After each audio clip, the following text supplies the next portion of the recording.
When we talk about learning from failure, it doesn't just have to be our failures. We can learn from the failures of others. Oh, We can yeah. learn from the failures of our friends, our family, our parents, our children. We can learn from any type of failure that we meet along the way.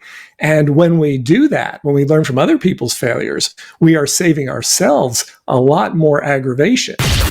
Increase sales, improve margins, and grow your business. Guaranteed. Top secrets of marketing and sales. Now, David Blaise. Hi, and welcome back. In today's episode, co-host Jay McFarland and I will be discussing learning from failure. Welcome back, Jay. Hey, David, once again, it's a pleasure to be here. This one, again, another important topic. I think we have a tendency when we have failure to not want to try that again, as opposed to saying, I don't know who said it, but fail forward, right? So like it or not, we're a result of our failures, and we're probably going to fail more than we win. So defining what we do in failure, I think, is very important. Yeah, I think this particular topic for myself, I know has been absolutely critical in every aspect of my development from the time I was a child. When I was in grade school and I wasn't always the most motivated student because I wasn't interested in some of the topics, I would not do well in certain areas. And that wasn't great. I mean, what I should have learned from that is do a better job of it anyway.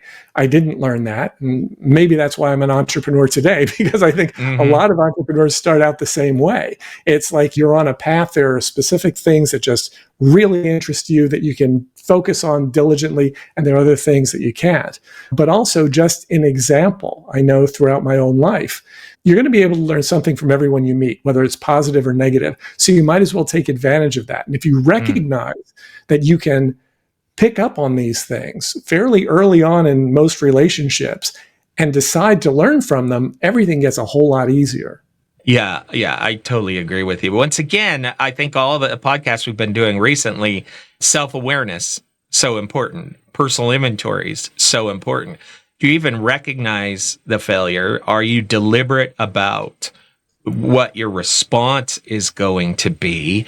And if so, I think you can turn it around and make it a positive. If not, I think it's just by nature going to become a negative. Yeah. And whenever we're going through something in business that we would categorize as a failure, and that varies widely in business, as you know, to a complete business failure. I mean, that's something you'll learn from for a really long time, and that happens.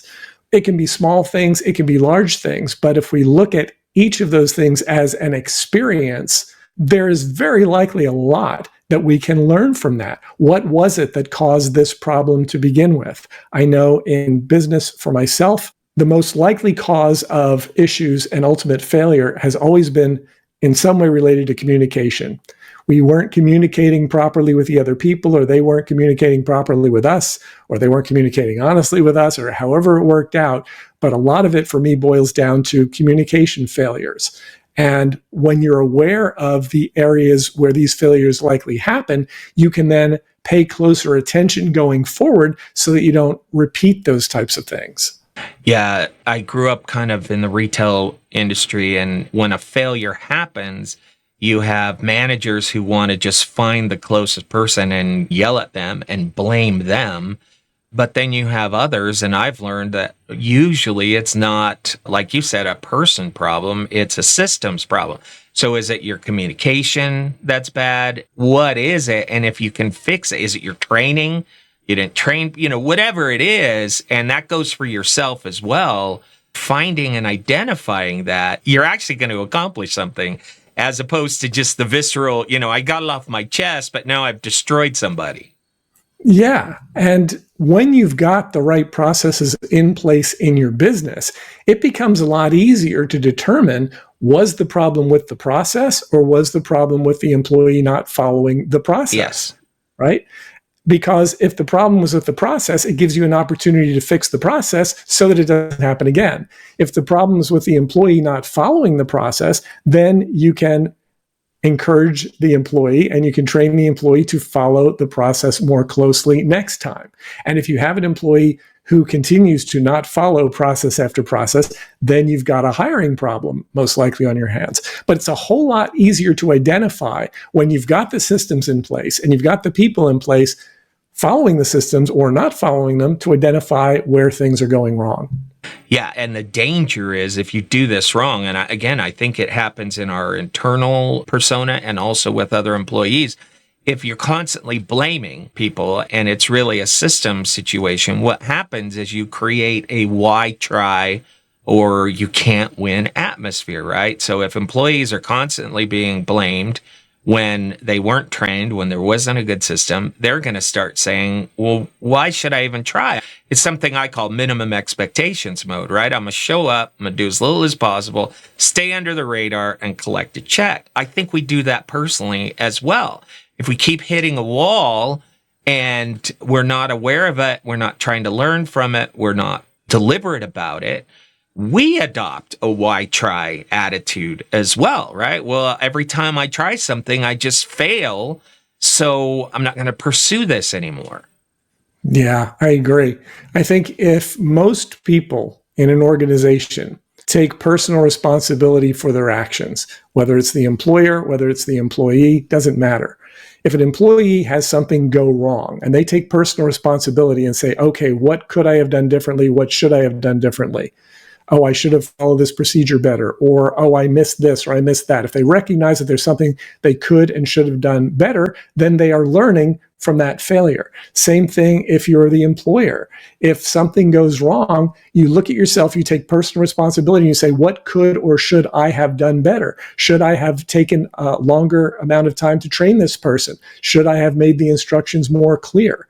Because if everybody is looking to themselves in terms of what they could do better, then you're not doing the whole blame game thing. You're literally taking responsibility for yourself. And when everybody takes responsibility for themselves, everything's better. Yeah. And when nobody takes responsibility for themselves and everybody's finger pointing and I'm blaming you and you're blaming me and blaming other people, it just doesn't accomplish the result. So learning from failure is something I think that we all have to try to concentrate on, to say to ourselves, all right, if this didn't work, what can I do better? What should I do better? Who else's help could I have asked for? Should I have asked for?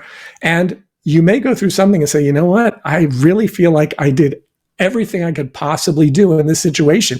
And sometimes you'll do that and things will go wrong anyway, but at least you'll know. And then you can get feedback. Well, listen, this is what I did. This is the process that I followed. What else could I have done? What else should I have done? And if you can get positive input on that, then it's helpful because it allows us to grow. And I think the whole idea of learning from failure is that it does allow us to grow. It allows us to advance, allows us to get better, and ideally, it prevents us from failing again the next time.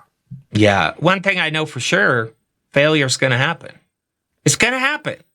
And so having a system, having a recognition, okay, failure just happened.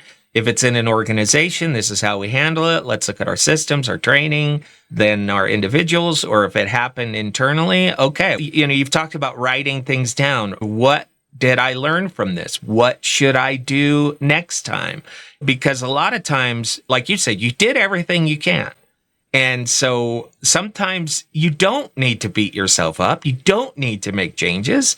It's going to happen. That's the reality. It is. And when we talk about learning from failure, it doesn't just have to be our failures. We can learn from the failures of others. Oh, yeah. We can learn from the failures of our friends, our family, our parents, our children. We can learn from any type of failure that we meet along the way. And when we do that, when we learn from other people's failures, we are saving ourselves a lot more aggravation. I remember growing up as a child and noticing things in adults where I would say, I don't want to do that. When I grew up, I never want to do that. And you see things in other people where you go, I want to do that. That looks good. I'd like to be more like this person, or I'd like to be more like that person. And if you're not doing that, if you're only noticing, oh, I'd like to be like this, I'd like to be like this, I'd like to be like this, and you're missing out on the things that you don't want to do, those are the biggest traps, right? Those are the things that are most likely to mess you up. So when you're able to recognize failure at a relatively early age, recognize that you don't want to go there, and then determine the steps that you can avoid to not fall into those traps, you're going to be doing much better. Yeah, I love this. I love this. You don't have to reinvent the wheel. In today's world, I mean, with resources like what you provide, with YouTube, I mean, I see somebody in my house and they're trying to fix something and they're just trying to figure it out. And I'm like, have you gone on the YouTube yet? Because there's going to be 50 videos on how to do this. I have a plasma television in my house. It's got to be 20 years old. The screen is still spectacular. I had 2 of them. They both died after I had them for 3 years. And I'm like, these are expensive. I don't want to. So I went on YouTube and I found out first you can solder new capacitors into the board. And I'm like, I'm not soldering anything. But then I found another website that said you can buy the power board for $50 and it just plugs in. I did that to both TVs. They've gone on for another 15 years, each of them.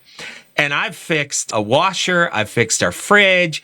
I've replaced shocks. I've learned how to code. I've learned how to do all of these things because people have put together these systems, and you've put together resources where you should be able to fail less or be more focused or more advanced before you get to those places.